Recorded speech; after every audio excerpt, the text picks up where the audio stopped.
Call Me By Your Name is a 2017 romance directed by Luca Guadagnino that takes place in the Italian summer of 1983. The film follows a 17-year-old student, Elio Perlman, played by Timothée Chalamet, as he spends the summer with his father's older intern, Oliver, played by Armie Hammer. In this critical commentary, I'll be exploring how meaning is created through the film's final scene. In this sequence, Oliver has returned home and phones Elio to tell him some news. I'm going to focus on three aspects of screen language: the performances given by the cast, how the editing constructs a sequence to add to the somber tone, as well as the relationship between the cinematography and the portrayal of the characters. I will also include reference to the representation of sexuality and masculinity, as well as the film's production, including how this can affect the emotional tension felt by spectators in my chosen scene. The sequence opens with a bitter montage between the long shots of the snowy forecourt that lead up to the family home. These conventional establishing shots, as well as their composition, not only set up the location for the scene, but offer a subtle thematic outlook on change. It's very apparent that the sunlit streets of northern Italy are a setting of the past, much like Oliver and Elio's relationship. The shots are held for a long duration, roughly at 10 seconds each, which initiates the naturalistic pacing for the scene. In Michael Rabia's 2003 book, Directing Film Techniques and Aesthetics, he states how a filmmaker can either relax or intensify visual rhythm, and this has consequences for the cutting rate and the ideal tempo of camera movements. The fade between one of the shots, as well as the fade from black to open the scene, has a pronounced effect on the film because they give audiences a literal visual pause in the action. Already within the preliminary few moments of this scene, meaning is created through the construction of both the cinematography and the editing. The montage then sharply draws to a close as spectators are submerged into the Perlman's home, and a waltzing Elio struts through the hallway, with the camera remaining stationary but constantly panning to keep up with his movement. From a deeper cultural perspective, the action of Elio kissing the family's maid Mafalda is not done in a romantic fashion, as might be interpreted by American culture and therefore American spectators. Americans are continually confused about kiss greetings. But it is instead an intrinsic part of European greetings and is therefore seen throughout the entirety of the motion picture. It's important to remember that images and performances reach us as already encoded messages, always represented as meaningful in particular ways, and that cultures can be interpreted and emphasised in significantly different ways depending upon an individual's cultural background. The camera then tracks him, dancing and skipping between rooms, but his posture and facial expressions present him as lost, lonely and isolated, with his Walkman being his only form of temporary escape. The movement of the camera, and indeed Chalamet's very own performance, indicates a sense of freedom, but his facial expression declares somewhat otherwise. This washed-out performance can be seen from other actors such as Josh O'Connor in God's Own Country, Harris Dickinson in Beach Rats, and Ashton Saunders in Moonlight. All of these films bear similar themes of identity, sexuality and realism, which are also presented in Call Me By Your Name.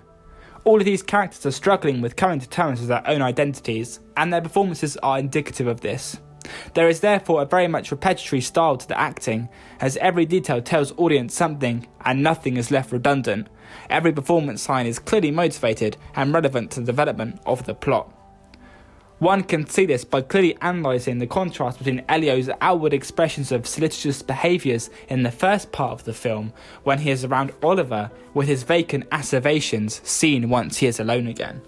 The sign of the phone ringing is an evident signifier of Elio's rush to discharge himself from his circumstances. He energetically throws himself off the chair, dashes into the other room to take the call from his first true lover. Framing plays a vital role in contrasting the narrative here, as Elio is positioned within the right side of the frame, therefore conforming to the rule of thirds within this shot, creating a more dynamic image that satisfies the spectator to a greater degree. This contrasts with the narrative because the performances are far from optimistic or celebratory. Even when Oliver calls, there is a palpable lack of excitement in his tone of expression, and that only depreciates as the scene continues when the news is revealed of his engagement. It's not generically unusual for films with a romance-driven plot, whether indie or mainstream, to end in heartbreak and the what could have been.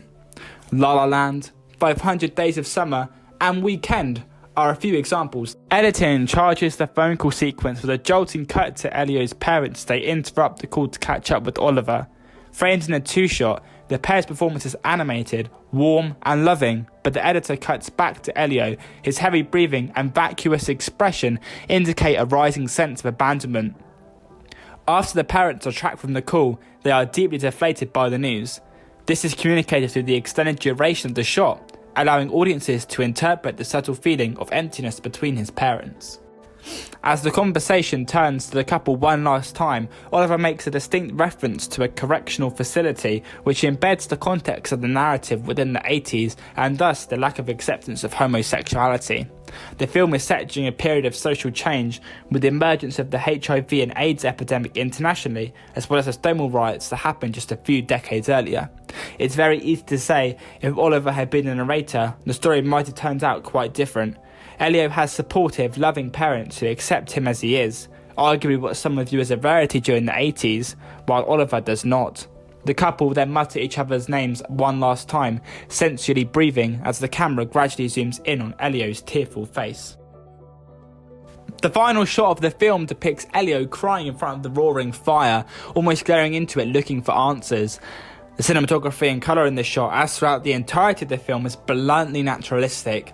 The fact that the film was shot on one Cooke-S 435mm lens resonates with the creation of that muted, humane look seen throughout the film.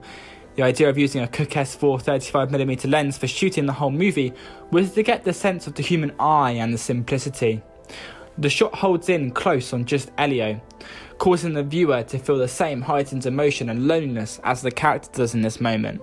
He is not fazed by the fly that lands on his shoulder and doesn't go to wipe the tear falling from his cheek.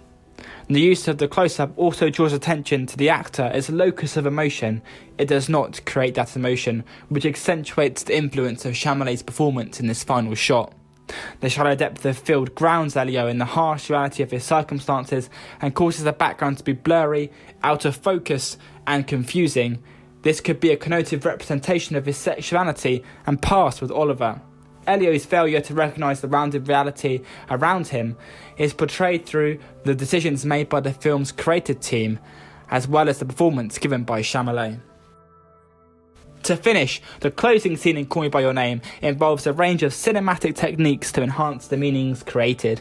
The use of specific cinematic techniques, such as the establishing montage, vacant and passionate performances demonstrated by the cast, as well as the use of a singular lens to add to the naturalistic feel of the film, all help to create and constantly reinforce meaning throughout. This is married with the strong notions of ideologies of sexuality, masculinity and culture, affording multiple individual readings from audiences around the world. And whilst Elio may have experienced the best summer of his life, he is arguably left lifeless, drained and fully absorbed in the loss, heartbreak and grief of his lover.